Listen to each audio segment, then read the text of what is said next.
आणि सरकार म्हणून ती आमची जबाबदारी आहे। विरोधी पक्षाचं पण तसा कुठलाही त्याच्यामध्ये आपण एकच मताचे आहोत, एका विचाराचे आहोत। त्याच्यामुळे मी आज काय पॉलिटिकल राजकीय काही भाष्य करणार नाही। आणि म्हणून या समाजाला न्याय मिळवून दिला पाहिजे, त्यासाठी मी आणि आमच्या सर्वांनी सहकार्य केलं।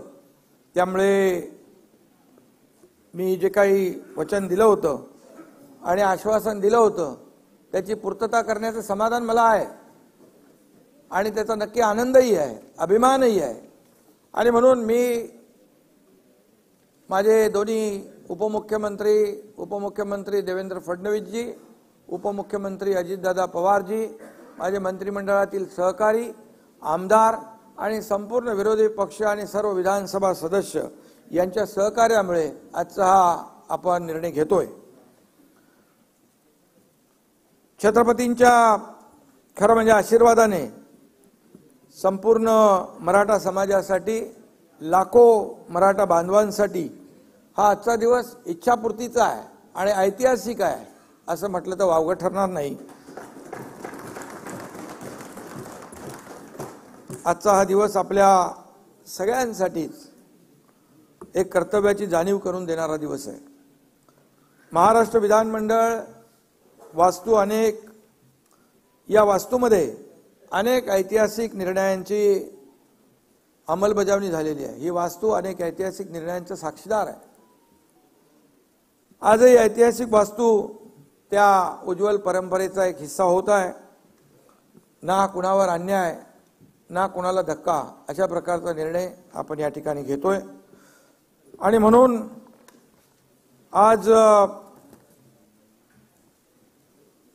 काही वेळा मुख्यमंत्री असताना देखील मला आंदोलनकर्त्यांना भेटावं लागलं, तशी परिस्थिती निर्माण झाली होती। मी कधी मी मुख्यमंत्री आहे प्रोटोकॉल प्रमाणे असं करता येणार नाही असं कधी मनात ठेवलं नाही। कारण हिंदू हृदय सम्राट बाळासाहेब ठाकरे म्हणायचे, जनतेपेक्षा जनता तुमच्यापेक्षा मोठी आहे, या जनतेने तुम्हाला इथं बसवलंय, असे प्रसंग येतील तर मंत्रालयातून उतरून जनतेला भेटा। आणि त्याप्रमाणे मी अनेक वेळा काम केलंय आणि तिथे कुठेही मी कधीही माझ्या पदाचा आब वगैरे का आणला नाही।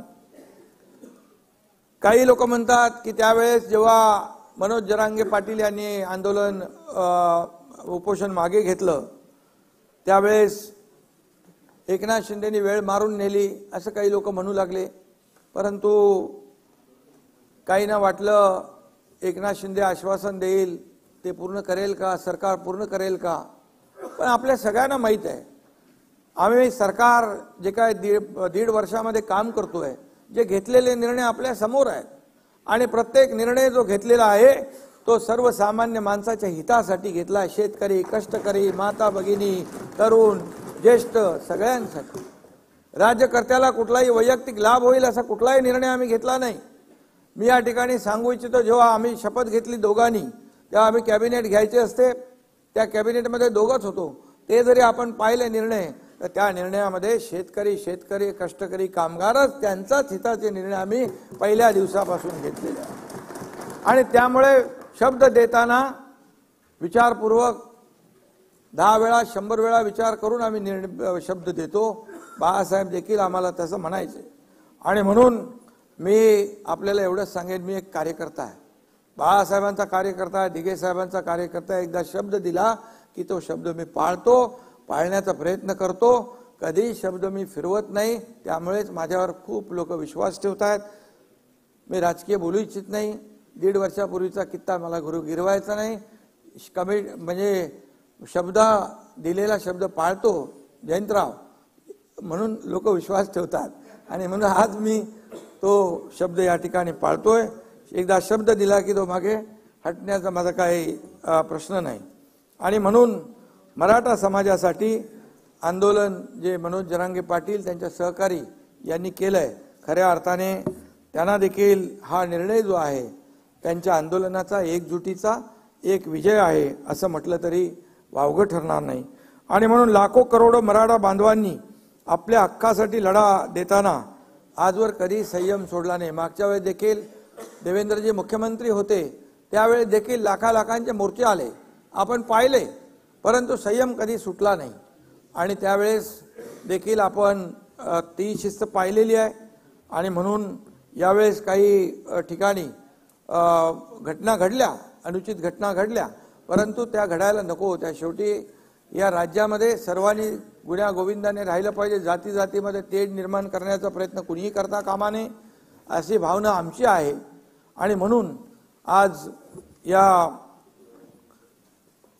समाजाने देखील विश्वास ठेवला, त्याबद्दल देखील मी मनोज जरांगे पाटील आणि त्यांचे सहकारी जे आहेत त्यावेळेस उपोषण मागे घेतलं आणि आपल्याला पुढे जे काही निर्णय घेता येतील त्याप्रमाणे आपण पुढची प्रक्रिया सुरू केली।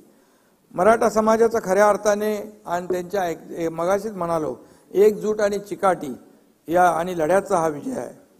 आणि म्हणून यामध्ये आता मी एवढंच सांगेन की मराठा समाजाने गेल्या 5-6 महिन्यात जे काही आंदोलनं केली ते आपल्या सगळ्यांना माहीत आहेत। आणि परंतु त्या आंदोलनाला एक धार प्राप्त झाली होती आणि सगळ्यांनाच आपण पाहिलं की सगळ्यांना त्याची चिंता होती। ही आंदोलनं आपल्या राज्याला किंबहुना आपल्या राज्याच्या विकासाला न परवडणारी आहेत। आणि म्हणूनच मी सुद्धा एक सर्वसामान्य शेतकऱ्याचा मुलगा आहे, मलाही त्याची भावना आहे, त्यांच्या वेदना मलाही समजतात। आम्ही अनेक लोक शेतकऱ्याच्या कुटुंबात जन्माला आलो, म्हणून तर शेतकऱ्यांशी संवाद साधणं, त्यांच्या बांधावर जाणं, शेतकऱ्यांना आज मी दुसरीकडे विषय घेऊ जाऊ इच्छित नाही, परंतु सरकारने आज शेतकऱ्यांसाठी पण खूप मोठे निर्णय घेतलेले आहेत। आणि म्हणून मुख्यमंत्री झाल्यानंतर अनेक आघाड्यांवर काम करावं लागतं, अनेक आंदोलनं येतात, अनेक आता सगळ्यांनाच वाटतं आम्हाला आताच पाहिजे। अनेक वर्षापूर्वीचे प्रलंबित प्रश्न, अनेक वर्षापासूनचे असलेले प्रश्न देखील चुटकीसारखे सुटले पाहिजे अशी भावना असते, पण त्याला काही प्रक्रिया असते, कायदेशीर बाबी असतात, सगळ्या बाबी आपण लक्षात घेऊन त्या सोडवल्या पाहिजेत आणि त्याला वेळही दिला पाहिजे आणि तेवढा संयमही राखला पाहिजे। आणि म्हणून आम्ही मराठा समाजातील विद्यार्थ्यांना शैक्षणिक सवलती, शिक्षणासाठी आर्थिक मदत, त्यांच्यासाठी हॉस्टेल ही सगळी व्यवस्था आपण केली होती अगोदर। आणि त्याचबरोबर आपण हेही केलं की शैक्षणिक आणि आर्थिक आणि सामाजिक दृष्ट्याही मराठा समाज जेव्हा मागे जातोय त्यावेळेस आपण त्यांना मुलांना शिक्षणामध्ये देखील इतर ज्या काही बाबी आहेत, मग सारथी आहे, आपला अण्णासाहेब पाटील आर्थिक विकास महामंडळ आहे, चंद्रकांत दादा इकडे आहेत, त्यांची देखील उपसमितीमध्ये अनेक निर्णय त्यांनी घेतले।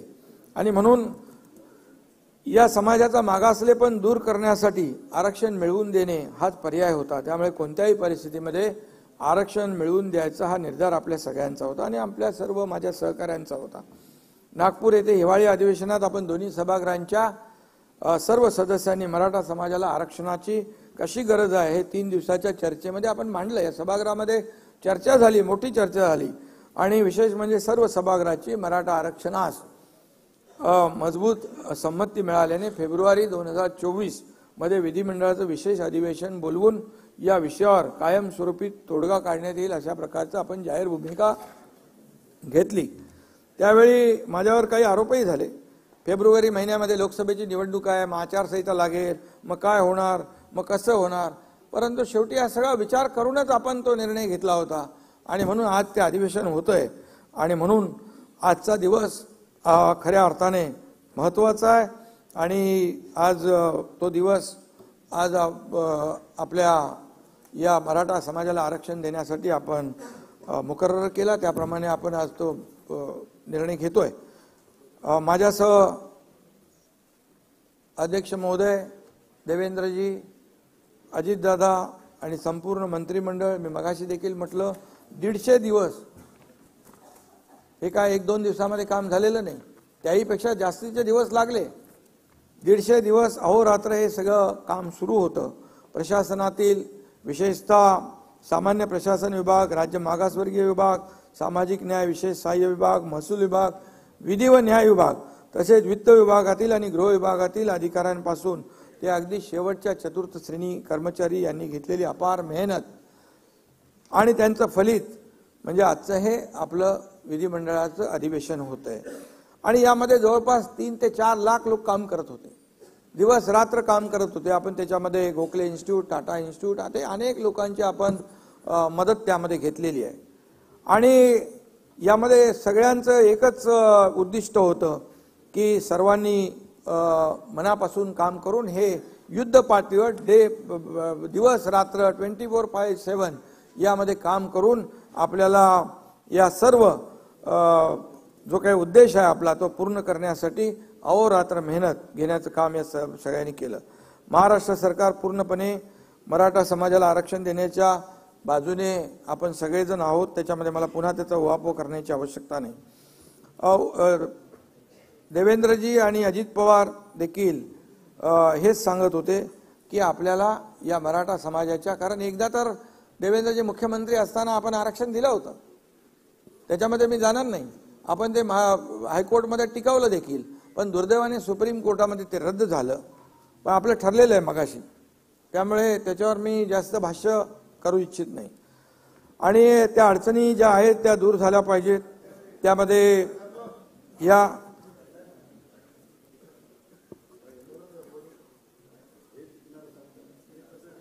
ठीक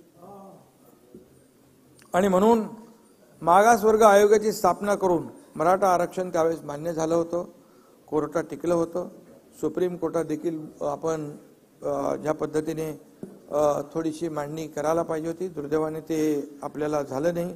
आणि त्यामुळे या पार्श्वभूमीवर नव्याने मागासवर्ग आयोग नेमता येईल की नाही या संदर्भात शंका उपस्थित करण्यात आल्या होत्या. परंतु सर्वोच्च न्यायालयानेच राज्य शासनाचा मागासवर्ग आयोग नेमण्याचा अधिकार मान्य केला आहे. इंदिरा साहनी प्रकरणामध्ये घटनापीठाने जो निर्णय दिला त्याच्या परिच्छेद 550 मध्ये म्हटलंय, for the purpose and object that those communities who were earlier backward and advanced should be excluded, and those communities who were earlier advanced and might have degraded into backward class should be included. Thus, the state was fully entitled to appoint backward classes commission to collect relevant data and submit a report. हे आपल्याला कुठलंही असं बेकायदेशीर काम आपण करत नाहीये. पूर्णपणे कायदेशीर बाबी यामध्ये आपण पाहून या ठिकाणी आपण काम करतोय. त्यामुळे यासाठी आपण न्यायमूर्ती सुक्रे साहेबांच्या अध्यक्षतेखाली स्थापन केला मागासवर्ग आयोग.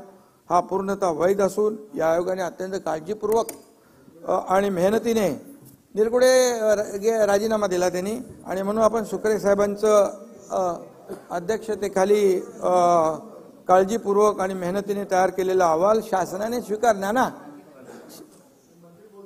नाही, तुम्ही माझ्याशी बोला ना. शासनाने स्वीकारलाय.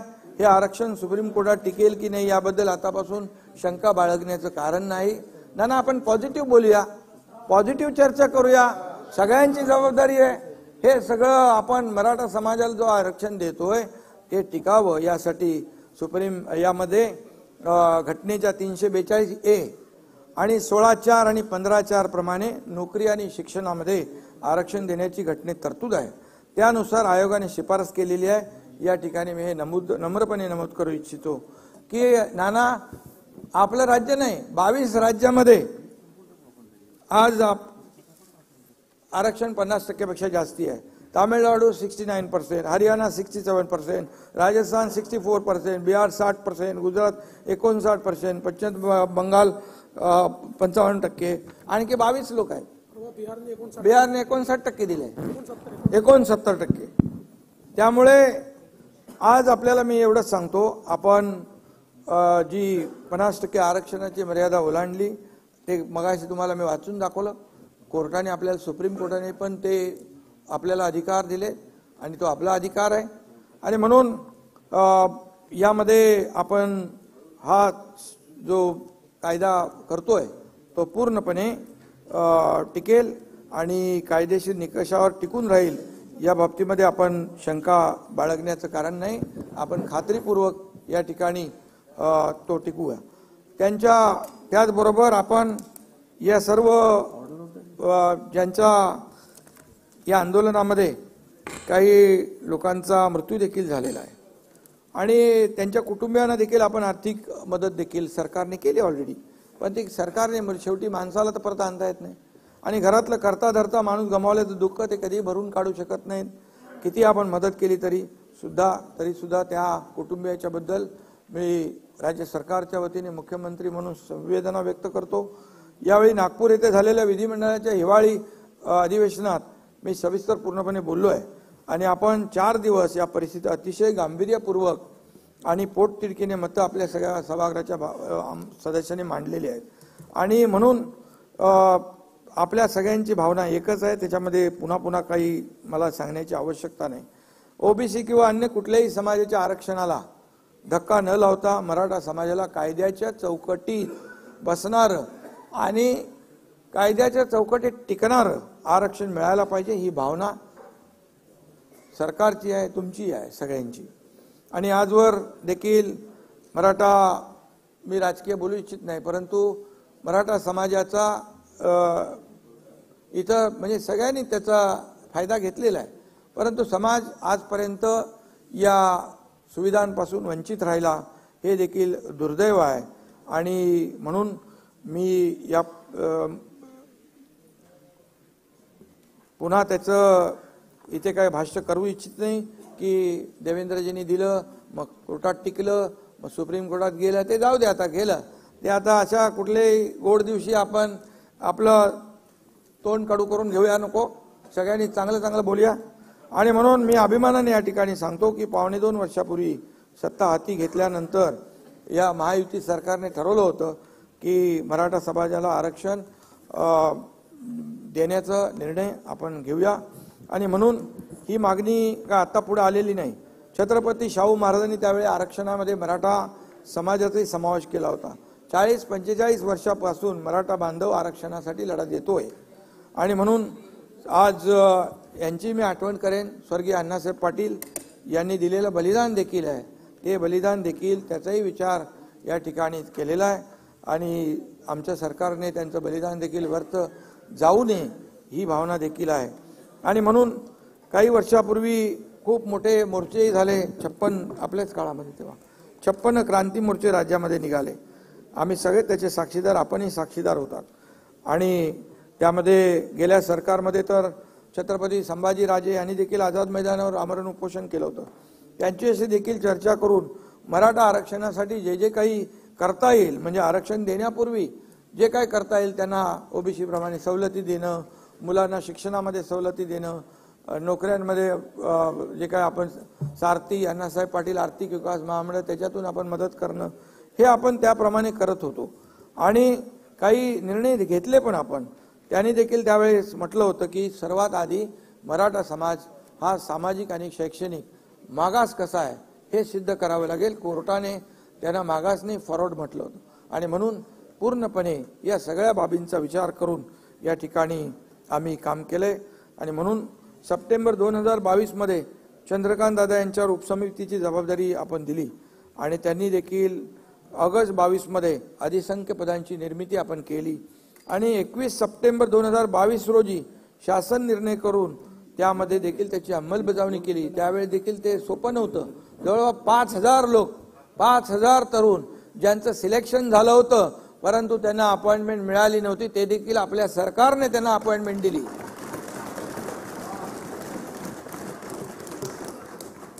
सर्वोच्च न्यायालयाने मराठा आरक्षण रद्दबातल करताना जे निष्कर्ष नोंदवले होते त्यावर आम्ही पूर्णपणे लक्ष केंद्रित केलेलं आहे. आणि त्यासाठी भोसले आयोग आम्ही नेमला. भोसले आयोगाने, जस्टिस भोसले आयोगाने त्याच्यावर पूर्ण अभ्यास केला आणि ज्या काही त्रुटी आहेत त्या पूर्णपणे, त्याच्यात ज्या काही ऑब्झर्वेशन नोंदलेल्या आहेत त्या सगळ्याची पूर्ण बारीक सारीक माहिती आपण घेतली. आणि त्यामुळे राज्य मागासवर्ग आयोगाचे गठन करून मराठा समाजाचे मागासलेपण सिद्ध करण्यासाठी फेर सर्वेक्षण करून एम्पिरिकल डेटा संकलित करण्याचा निर्णय आपण घेतला. खरं तर हे सगळं आता कोणी करायला पाहिजे होतं, काय कोणी केलं नाही याच्यात मी जात नाही, कारण आज आपला आचारसंहिता आपण घालून घेतली आहे. पत्राचं आहे ना, ते चालू आहे ना, पत्राचं उत्तर आहे. आणि म्हणून ते चालू आहे ना, तुम्हाला देतो. आणि म्हणून यामध्ये सर्वोच्च न्यायालयात क्युरेटिव्ह पिटिशन वर देखील सुनावणी झाली. त्यात देखील राज्य सरकारच्या बाजूने भक्कमपणे बाजू मांडण्यात येईल. त्यामध्ये देखील आता आज आपण हे देतोच आहे. त्यामुळे मराठा आरक्षणाच्या बाजूने युक्तिवाद करण्यासाठी राज्य सरकारच्या वतीने सिनियर काउन्सिलची देखील आपण फौज उभी केलेली आहे। त्यामध्ये ज्येष्ठ विधिज्ञ नाना हरीश साळवे साहेब, मुकुल रोदगी आणि तुषार मेहता आपले सॉलिसिटर जनरल आणि असे आत्माराम नाडकर्णी, पटवालिया, विजयसिंग थोरात, साखरे, शेखर जगताप, वैभव सुखदरे, अक्षय शिंदे आदी सांगतो म्हणजे तुम्हाला लक्षात असेल। आणि या लोकांनी अगोदरच्या सरकारमध्ये पण काम केलं, असं आपण काही त्यांना हे डावललं नाही। उच्च न्यायालयात मराठा आरक्षणाची बाजू सक्षमपणे मांडणाऱ्या विधिज्ञांचीही या कामी मदत घेतली जाते आहे, ते पण आपले मदत करतात। टास्क फोर्स देखील स्थापन केलाय। उच्च न्यायालय आणि सर्वोच्च न्यायालय आणि इतर न्यायालयीन पातळीवरही मराठा समाजाचे आरक्षण कसं टिकून राहील याबाबत शासन आणि आयोगात समन्वय राखण्यासाठी निवृत्त न्यायाधीश दिलीप भोसले यांच्या अध्यक्षतेखाली समिती नेमली आहे। या समितीमध्ये निवृत्त न्यायाधीश मारुती गायकवाड, न्यायमूर्ती संदीप शिंदे यांचे सल्लागार म्हणून नियुक्ती केली आणि त्यांच्याशी देखील सातत्याने संवाद या ठिकाणी सुरू आहे। मराठा समाजाच्या आरक्षणाच्या मागणीवर चर्चा करण्यासाठी तसेच मराठा आरक्षण व सुविधा मंत्रिमंडळ उपसमिती, मुख्य सचिव तसेच मान्य मुख्य न्यायमूर्ती श्री दिलीप भोसले यांच्या अध्यक्षतेखाली सल्लागार मंडळाच्या एकूण 50 बैठका झाल्या आणि दरम्यान मराठा समाजाचे सामाजिक व शैक्षणिक मागासलेपण तपासणी करण्यासाठी 13 नोव्हेंबर 2023 रोजी राज्य मागासवर्ग आयोगाला टर्म्स ऑफ रेफरन्स निश्चित करून देण्यात आले। राज्य मागासवर्ग आयोगास तातडीने 367 कोटी रुपये उपलब्ध करून देण्यात आले। आयोगाच्या पुण्यातील कार्यालयाला देखील वाढीव जागा पाहिजे होती, ती दिली। आवश्यक ती सगळी साधन सामग्री संसाधनं त्याला उपलब्ध करून दिली। नमुना सर्वेक्षण न करता सर्वोच्च म्हणजे सॅम्पल सर्वे न करता सर्वोच्च न्यायालयाने जे काही इम्पिरिकल डेटा गोळा करण्याचं जे काही त्याच्यामध्ये त्रुटीमध्ये आलं होतं ते मोठं शिवधनुष्य उचलायचं होतं आणि त्यामुळे सर्वेक्षण अचूक आणि निष्पक्षपणे वैज्ञानिक प्रोफेशनल पद्धतीने होणं गरजेचं होतं। त्यासाठी Gokhale institute of politics and economics Pune, IIPS यासारख्या नामांकित संस्थांची मदत देखील घेण्यात आली। विजयराव यांनी यासाठी स्वतंत्र संगणक प्रणाली विकसित केली, प्रश्नावली तयार करण्यात आली, सर्व महसूल यंत्रणा यासाठी तयार ठेवण्यात आली। सर्व जिल्हाधिकारी, पालिका आयुक्त यांना नोडल अधिकारी म्हणून नेमलं गेलं।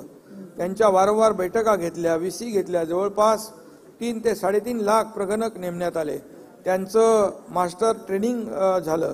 23 जानेवारीपासून युद्धपातळीवर सर्वेक्षणाचं काम सुरू झालं। हे सर्वेक्षण अचूक करायचं होतं आणि वेळेत पूर्ण करायचं होतं, हे चॅलेंज तर होतं आणि म्हणून मला सांगायला अतिशय आनंद आणि अभिमान आहे की 2 फेब्रुवारी 2024 म्हणजे या कालावधीमध्ये त्यांचं नाही का आवाज येत नाही? ए कोण बसले बाबा तिकडे?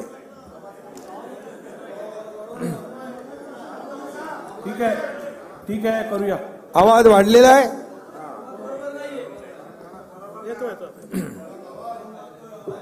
इयरफोन वापरा, इयरफोन। ठीक आहे, हेडफोन वापरा। मी सगळ्या ज्या काही तांत्रिक अडचणी सुरुवातीच्या तक्रारी त्यामध्ये दूर केल्या। या सभागृहाच्या माध्यमातून राज्य मागासवर्ग आयोगाचे अध्यक्ष निवृत्त न्यायमूर्ती सुनील सुखरे साहेब, मागासवर्ग आयोगाचे सर्व सदस्य, गोखले इन्स्टिट्यूट आणि ज्यांनी हा गोवर्धन पर्वत उचलला ते सर्व प्रगणक, महसूल यंत्रणा, अगदी थेट सरपंच, तलाठी यांच्यापर्यंत सर्वांचेच मी मनापासून आभार मानतो, त्यांना मनापासून धन्यवाद देखील देतो। हे काम निश्चितच जबाबदारीचं आणि आव्हानात्मक होतं। एखाद्या समाजाला न्याय देण्याचं काम 16 फेब्रुवारी रोजी माननीय सुनील सुखरे साहेबांनी हा अहवाल वर्षा येथे आम्हाला सुपूर्द केला। आज सकाळी राज्य मंत्रिमंडळ बैठकीत तो मांडण्यात येऊन त्यावर चर्चाही झाली आणि यामध्ये आमचे सहकारी दोन्ही उपमुख्यमंत्री, इतर मंत्री सर्वजण उपस्थित होते आणि हा तिढा सोडवण्यासाठी या सगळ्यांचं सहकार्य मिळालं हे मला या ठिकाणी नम्रपणे सांगितलं पाहिजे। सुप्रीम कोर्टाने आरक्षण रद्द करताना ज्या त्रुटी निदर्शनात आणून दिल्या त्या दूर करण्याच्या प्रयत्नावर यामध्ये भर दिलेला आहे। आम्ही अत्यंत वेगाने ताकदीने काम करून कायदेशीर प्रक्रिया पूर्ण करीत आहोत। अशा पद्धतीने टप्प्याटप्प्याने मराठा समाजाचे आरक्षण कायद्याच्या चौकटीत बसण्यासाठी सरकार पूर्णपणे प्रयत्न करते आणि सुप्रीम कोर्टाच्या एका निकालात नमूद केल्यानुसार विशिष्ट जात किंवा समुदायांच्या इतर मागासवर्गीयांच्या यादीत समावेश करण्यासाठी अपवादात्मक व असाधारण परिस्थिती सिद्ध होणे आवश्यक असते आणि एक्स्ट्रा ऑर्डिनरी आणि एक्सेप्शनल सर्कमस्टन्सेस राज्य मागासवर्ग आयोगाने या सर्वेच्या माध्यमातून ते सिद्ध केलं आहे असं मला वाटतं. मराठा समाजाला टिकणारं आणि कायद्याच्या चौकटीत बसणारं आरक्षण मिळवून देण्यासाठी शासनाने मोठं पाऊल उचललं आहे.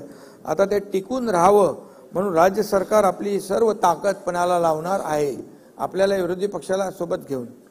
आणि म्हणून माझं एकच म्हणणं आहे, आपल्या शांतताप्रिय महाराष्ट्रात कोणत्याही निमित्ताने समाजात वितुष्ट येता कामा नये. चर्चेतून योग्य तो मार्ग निघाला पाहिजे अशा प्रकारचं मी आवाहन आपल्या सगळ्यांना करतो. आणि या राज्यातील सर्व समाज बांधव यांना देखील मी करतो. प्रत्येक समाज घटकाला त्या राज्याच्या प्रगतीत त्याचा योग्य वाटा मिळाला पाहिजे अशी आपल्या सरकारची धारणा आहे. आणि यामध्ये कुणबी दाखल्यांच्या संदर्भात देखील आपण मुद्दा उपस्थित केला. त्यामध्ये जस्टिस शिंदे यांच्या अध्यक्षतेखाली आम्ही समिती नेमली, त्याचं काम सुरू आहे. मराठवाड्यातील मराठा कुणबी मराठा जात प्रमाणपत्र देण्याची कार्यपद्धती देखील निश्चित केलेली आहे आणि ते आणखी काही पुरावे आहेत, त्याच्यात मी डिटेलमध्ये आता जात नाही. त्याच्यामध्ये ते दिले ना आपण. आणि यामध्ये आपल्याला हो सगळे वेबसाईटला टाकलेत नावं. आणि त्यामध्ये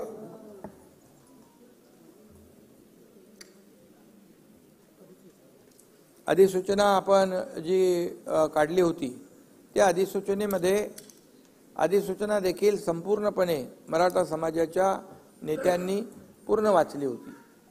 आणि त्या अधिसूचनेमध्ये आता अधिसूचना काढल्यानंतर 16 तारखेपर्यंत त्याला सूचना हरकती होत्या आणि 6 लाख हरकती आलेल्या आहेत. तर आता 6 लाख हरकतीची छाननी सुरू आहे आणि छाननी सुरू असल्यामुळे त्याची योग्य ती प्रक्रिया पूर्ण करून, कंप्लीट प्रोसेस पूर्ण करून त्यावर सरकार योग्य तो निर्णय घेईल. हे आपल्याला जी शंका होती त्या बाबतीमध्ये मी या ठिकाणी सांगतो. त्या डिटेल मी आज जात नाही, कारण ते मग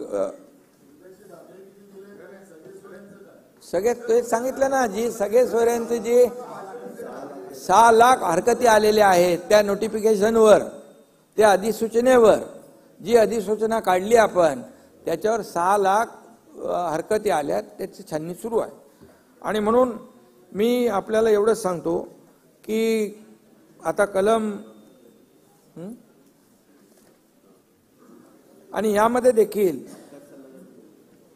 6 लाखाहून हरकती व सूचना प्राप्त झाल्या आहेत आणि त्यामुळे त्यासाठी देखील आपण कर्मचारी आणि सर्व अधिकाऱ्यांना जबाबदारी दिलेली आहे. त्या हरकती सूचनांच्या नोंदी घेऊन वर्गीकरण व छाननी केली जाईल आणि त्याप्रमाणे पुढची कार्यवाही केली जाईल. यामध्ये मी आपल्याला जास्ती काय सांगू इच्छित नाही की पहिल्यांदाच ज्या जुन्या कुणबी नोंदी होत्या, त्या 1967 पूर्वीच्या जुन्या कुणबी नोंदी होत्या, त्यांना दाखले देखील, प्रमाणपत्र जे आहेत ते देखील देण्याचं काम आपल्या सरकारने सुरू केलं. आणि कुठल्याही परिस्थितीमध्ये मी पुन्हा एकदा सांगतो की ओबीसी समाजावर अन्याय न करता, त्यांच्या समाजाला आरक्षणाला धक्का न लावता या ठिकाणी हे आरक्षण देण्याचा निर्णय आपल्या सरकारने घेतलेला आहे.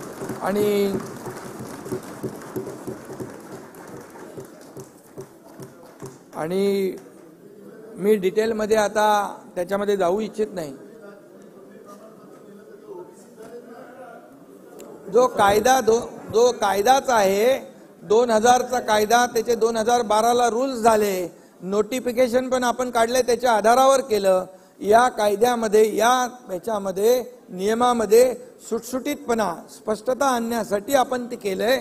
तुम्ही ते पूर्ण नीट वाचून बघा. त्या वाचून बघितल्यानंतर तुम्हाला ते कळेल की ते नोटिफिकेशन काय आहे. आणि त्या नोटिफिकेशनवर पूर्णपणे आज 6 लाख आक्षेप आलेले आहेत आणि त्यामुळे त्याच्यावर पूर्ण छाननी केली जाईल. मी मनोज जरांगे पाटील आणि त्यांच्या सहकाऱ्यांना देखील विनंती करतो की हे मराठा आरक्षण देण्याचा निर्णय देण्याची शपथ आम्ही घेतल्यानंतर 3 महिन्यामध्ये हे मराठा आरक्षण दिलेलं आहे.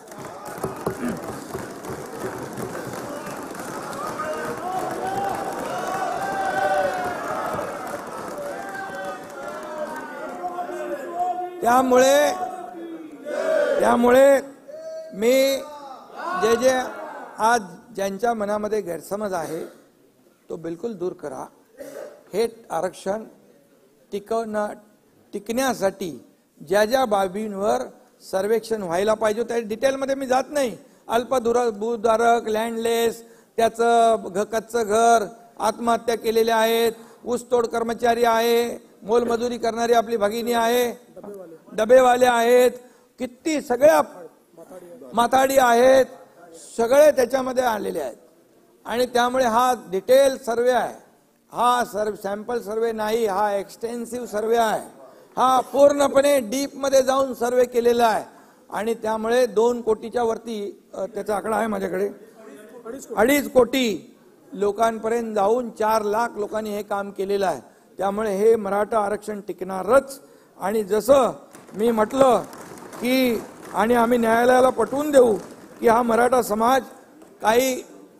समाजामध्ये काही लोक पुढारलेले आहेत, एवढे पुढारलेले आहेत आणि एवढे मागासलेले आहेत. आणि म्हणून त्यांच्यावर अन्याय होऊ नये म्हणून सरकारने हा निर्णय घेतलेला आहे. आणि जसं आणि तुम्ही पण येऊ शकता इकडे. आणि म्हणून यामध्ये विश्वास ठेवा.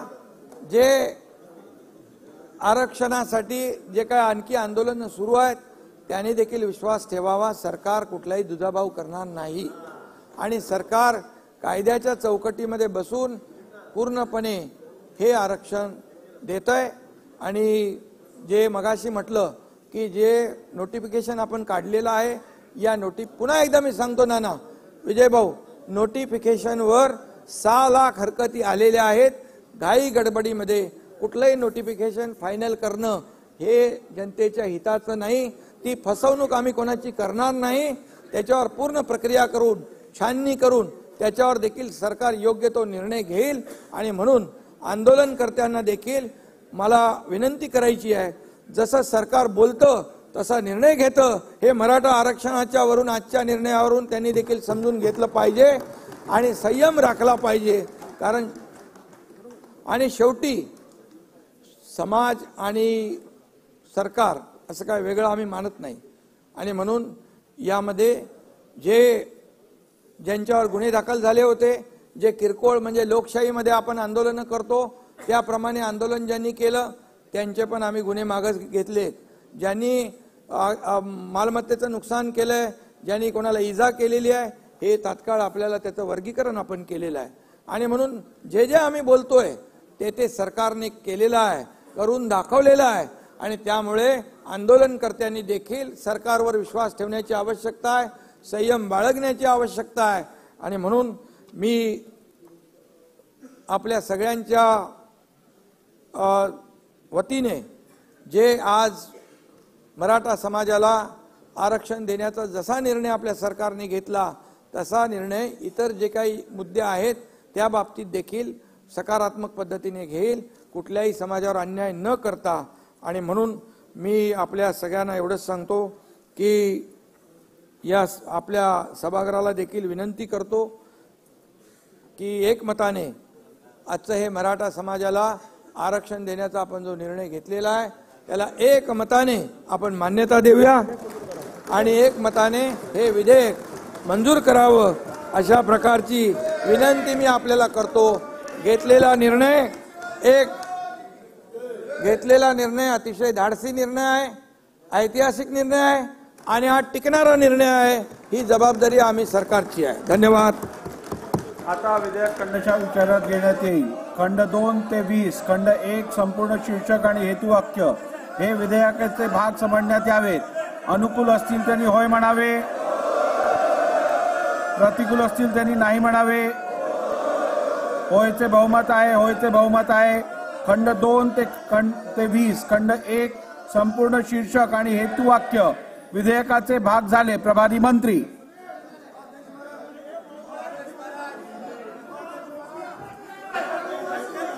अध्यक्ष महोदय 2004 चे विधानसभा विधेयक क्रमांक 1 महाराष्ट्र राज्यातील सामाजिक व शैक्षणिक दृष्ट्या मागासवर्गाकरिता आरक्षण विधेयक 2024 संमत करावे असे मी आपल्या अनुमतीने प्रस्ताव मांडतो. प्रस्ताव असा आहे की सन 2024 चे विधानसभा विधेयक क्रमांक 1 महाराष्ट्र राज्यातील सामाजिक व शैक्षणिक दृष्ट्या मागासवर्गीयांकरिता आरक्षण विधेयक 2024 संमत करावे. प्रश्न असा आहे की सन 2024 चे विधानसभा विधेयक क्रमांक 1 महाराष्ट्र राज्यातील सामाजिक व शैक्षणिक दृष्ट्या मागासवर्गीयांकरिता आरक्षण विधेयक 2024 संमत करावे. अनुकूल असतील त्यांनी होय म्हणावे. प्रतिकूल असतील त्यांनी नाही म्हणावे. होयचे बहुमत आहे. होयचे बहुमत आहे. विधेयक संमत झाले. ठीक आहे. भुजबळ साहेब 2 मिनिटं बसा. 2 मिनिटं बसा. 2 मिनिटं बसा. अध्यक्ष महोदय माझी विनंती आहे. आपण बहुमत म्हटलंय पण त्यांचंही याला पाठिंबा आहे. त्यामुळे सभागृहाने एकमताने केलं. विरोधी पक्षनेते आपण आपलं काय मत आहे सांग. एकमताने केलं पाहिजे. अध्यक्ष महोदय माननीय उपमुख्यमंत्री महोदयांनी जो प्रस्ताव या ठिकाणी आणलेला किंवा सांगितलं आहे खरं तर हा यामध्ये कुणाचाही विरोध असण्याचं कारण नाही. मराठा समाजाला आरक्षण दिलं गेलं पाहिजे ही पूर्वीपासून आमची भूमिका होती. आमच्या सर्वांची भूमिका होती. त्यामध्ये कुणाचाही काही विरोध नव्हता. त्यामुळे बहुमत म्हणू नका याला एकमत म्हणा. आमची त्याला तयारी आहे. काय नाही अध्यक्ष महोदय 1 मिनिट मध्ये मांडू द्या ना. आता झालं ना. त्याला बोलू द्या ना. आता तुम्हाला विचारलेलं बहुमत आहे की एकमत आहे. तुम्ही एकमत सांगितलं. आता मला घोषणा करू दे ना एकमताची. होयचे एकमत आहे. होयचे एकमत आहे. त्यामुळे हे विधेयक एकमताने संमत झाले आहे असं मी घोषित करतो. चला पुढे. नाही झालं ना. आता पुढे जाऊ. ठीक आहे. आपण बसून घ्या. भुजबळ साहेब बसून घ्या. भुजबळ साहेब तुम्हाला बोलायचं आहे ना. बसून घ्या. त्यानंतर बोला. मला बोलू दे मग आपण बसा. बोला. बसा.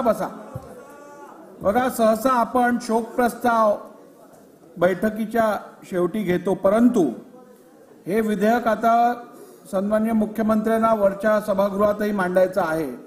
आणि शोक प्रस्तावाच्या वेळी त्यांनी उपस्थित राहणं पण अपेक्षित आहे. त्यामुळे मी पहिली शोकप्रस्ताव घेणार आणि त्यानंतर उर्वरित कामकाज आपण घेऊ. अध्यक्ष महोदय आज जो मराठा समाजाला वेगळं आरक्षण देण्याचा ठराव मंजूर झाला त्याबद्दल मला विरोधावरती बोलू शकत नाही. आपल्याला काय मुद्दा मांडायचा आहे का. त्याबद्दल मला विरोध करायचा नाही की म्हणून आम्ही सांगतो वेगळं आरक्षण द्या. पण आज अध्यक्ष महोदय ज्या जरांगेचा उल्लेख माननीय मुख्यमंत्र्यांनी केला अहो ते सतत धमक्या देतात.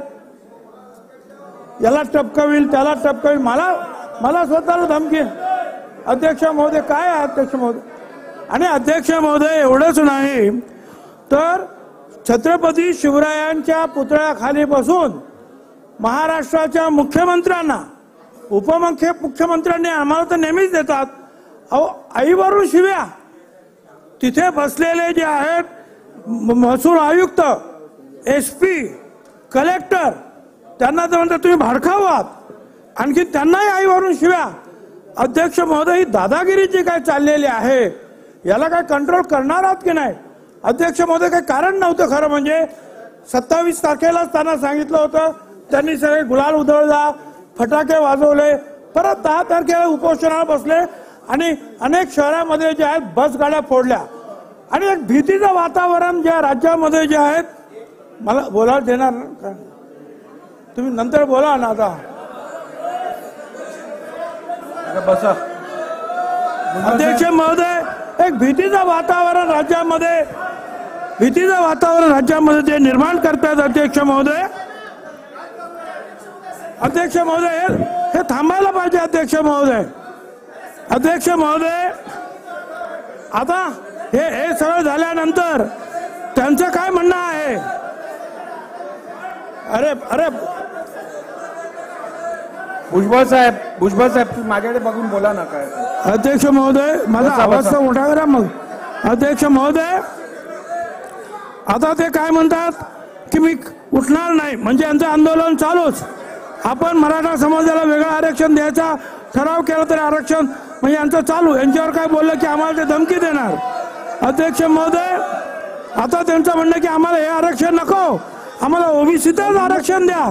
अध्यक्ष महोदय, त्यांची दादागिरी आणि जी काही खोटेपणा आहे तो त्यांच्याच बरोबर काम करणारे भंडारा डोंगरावरचे अजय महाराज बारसकर हे जे महाराज आहेत त्यांनी सुद्धा आता त्यांनी स्पष्टपणे सांगितलंय समाज मीडिया माध्यमातून की हे जे आहेत हे ग्रस्त ऐकणारे नाही. साहेब आपण एक मिनिट बसा. मला बोलायला देत नाही. भुजबळ साहेब, आपण आपल्या सुरक्षेसंदर्भात चिंता व्यक्त केली, त्याची मी नोंद घेतलेली आहे.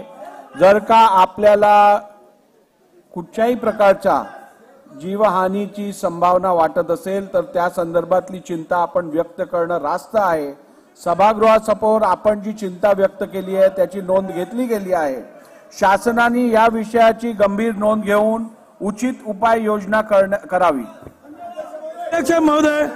अध्यक्ष महोदय, हे आंदोलन सुरू असताना ते आपण काही बोललो की ताबडतोब धमकी देणार.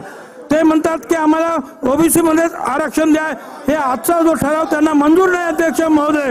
अध्यक्ष महोदय, ते बारसकर महाराज ते सुद्धा तेच सांगतात. त्यांनी एक काल जे क्लिपिंग दाखवली त्याच्यामध्ये एक बबनराव वाळेकर साहेब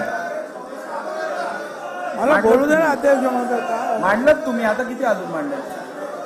नाही 30 सेकंदात संपवा. 30 सेकंदात संपवा. 30 मिनिटात संपवतो. 30 मिनिटांमध्ये लवकर संपवा. आता संपवा. तर अध्यक्ष महोदय जे आहेत त्यांनी सुद्धा सांगितलं की हे जे आहे यांचं मारुतीचं शेपूट वाढतच जाणार. हे शिवीगाळ करतात. ते बारसकर महाराज त्यांना समजायला गेले. तुकाराम महाराजांच्या डोंगरावर येते त्यांचे वंशज ते म्हणतात ठीक आहे. भुजबळ साहेब, 30 सेकंद दिले, संपले. आता बसा.